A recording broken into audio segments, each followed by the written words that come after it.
Green peas കറിയൊക്കെ ഇത്രയും ടേസ്റ്റിൽ ഈസി ആയിട്ട് ഉണ്ടാക്കാൻ പറ്റുന്നുള്ളത് ഈ ഒരു കറി ട്രൈ ചെയ്യുമ്പോൾ മനസ്സിലാവും കേട്ടോ.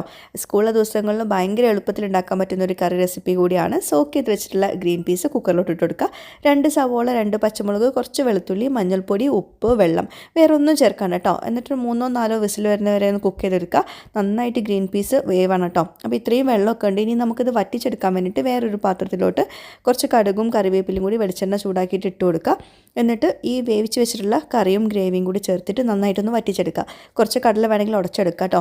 ഇനി വേണമെങ്കിൽ നിങ്ങൾക്ക് കറി കുറച്ചുകൂടി തിക്നെസ് ഉള്ളവർക്ക് ഒരു 1/2 ടീസ്പൂണ് അരിപ്പൊടി കുറച്ച് വെള്ളത്തിലൊന്ന് കലക്കിയിട്ട് ഇതിലോട്ട് ചേർത്ത് കൊടുക്കുക. ഒന്ന് ഇളക്കി യോജിപ്പിച്ച് കൊടുത്താൽ മതി. നല്ല അടിപൊളി കറിയാണ്. വേറെ ചേരുവകളൊന്നും ചേർക്കരുത് കേട്ടോ. തക്കാളി, മുളക് പൊടി, മല്ലിപ്പൊടി ഒന്നും ചേർക്കരുത്. ഇതുപോലെ തന്നെ ട്രൈ ചെയ്യണം. ദോശ, പുട്ട്, വെള്ളയപ്പം അതിൻ്റെ കൂടെയൊക്കെ നല്ല കോമ്പിനേഷൻ വരുന്ന ഒരു കറിയാണ്. അതുപോലെ തന്നെ വളരെ പെട്ടെന്ന് കുറഞ്ഞ ചേരുവകൾ വെച്ചിട്ട് തയ്യാറാക്കാൻ പറ്റുന്ന കറി റെസിപ്പി കൂടിയാണ്. എല്ലാവരും ട്രൈ ചെയ്യാം കേട്ടോ.